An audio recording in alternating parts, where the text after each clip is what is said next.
অনেক বিনয়ের পরিচয় দিচ্ছি, সীমা লঙ্ঘন করছেন।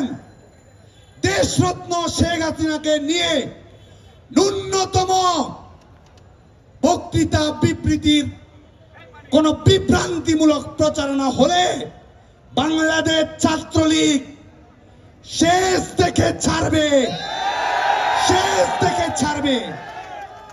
যেই হোক না কেন, পপুলিস্ট প্রপাগান্ডা দেন, শিক্ষার্থীদের বিভ্রান্ত করার চেষ্টা করেন, যেটি করেন না কেন, বাঙালি জাতির আস্থার শেষ ঠিকানা বঙ্গবন্ধু দেশরত্ন শেখ হাসিনাকে নিয়ে বিভ্রান্তি ছড়ানোর চেষ্টা করা হলে কাউকেই ছাড় দেয়া হবে না।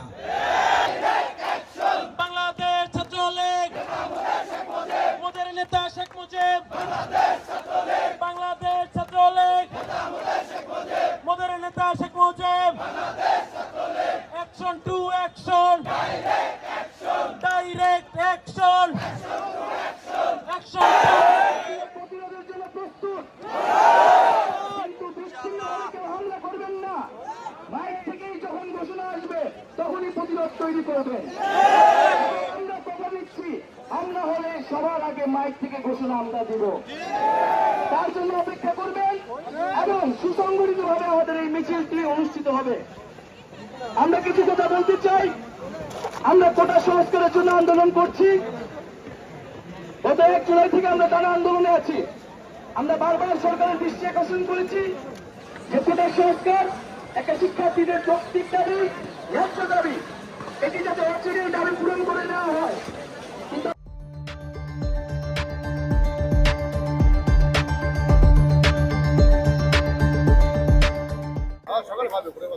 আমি এসেছিলাম ঢাকা মেডিকেল কলেজ হসপিটালে। এখানে অনেক ছাত্র আহত অবস্থায় ঢাকা মেডিকেলে ভর্তি হয়েছেন। অনেকে আহত হয়ে ট্রিটমেন্ট নিয়ে আবার চলে গেছেন। আমরা দেখেছি কেউ গুলিবিদ্ধ হয়েছে। আমরা দুজনের লাশ দেখেছি নিজের চোখে।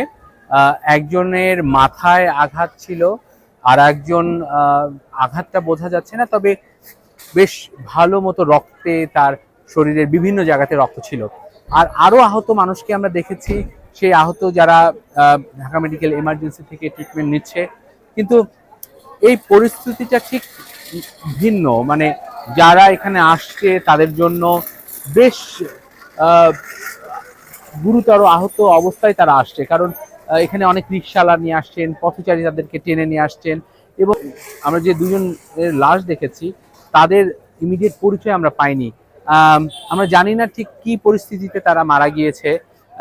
হসপিটালের স্টাফদের কাছ থেকে জানতে পেরেছি যে প্রায় 105 জন এখানে আহত অবস্থায় আজকে এসেছেন, যারা বিভিন্ন জায়গা থেকে, ঢাকা মেডিকেল কলেজের আশপাশ যে এলাকাগুলো, নিউ মার্কেট, জগন্নাথ বিশ্ববিদ্যালয়, ঢাকা বিশ্ববিদ্যালয়ের আশপাশ, এই জায়গাগুলো থেকে যারা এসেছেন তাদেরই সংখ্যা প্রায় 105 জন। এর বাইরে আর কোথায় কোথায় আহত হয়েছেন সেই বিষয়টি আমরা এখনো বিস্তারিত জানতে পারিনি।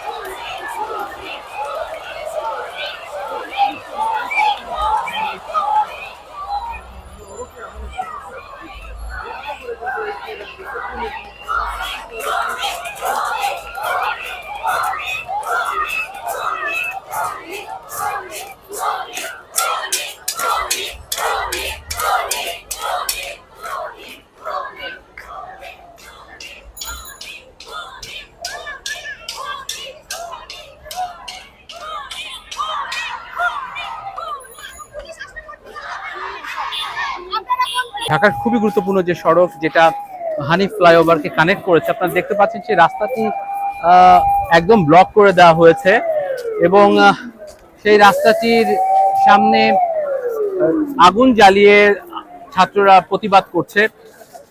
আমি অনেক মানুষ এখানে দেখতে পাচ্ছি, শুধু ছাত্র নয়, ছাত্রদের সঙ্গে অনেক সাধারণ মানুষও অংশগ্রহণ করেছে। তবে ছাত্ররা নিজেরাই উদ্যোগ নিয়ে যে অ্যাম্বুলেন্সগুলো আসছে সেই অ্যাম্বুলেন্সগুলো তারা ছেড়ে দেওয়ার ব্যবস্থা করছে। এবং এই জায়গাটাতে আমরা আরো দু একটা জায়গা দেখেছি, জাঙ্গালপুরের যে মেন রাস্তাটা নাজিমউদ্দিন সড়ক, হ্যাঁ, সেই নাজিমউদ্দিন সড়কটাও পুরাপুরি বন্ধ। আমরা জানি না যে ওইটার ওই পাশে কি হচ্ছে, কারণ আমি অনেক ছাত্রদের সঙ্গে কথা বলেছি, তারা আসলে বেশ কনফিডেন্স দেখাচ্ছে, কিন্তু আমি আসলে বুঝতে পারবো যে আন্দোলনটি আসলে কদিনের জন্য ঠিক চলে। অনেকেই বলছেন যে তারা ক্যাম্পাসে ব্যাক করছেন। আমাদের যে ন্যায্য অধিকার আমরা ন্যায্য অধিকার আদায় করে আমরা ঘরে বেরোবো ইনশাআল্লাহ।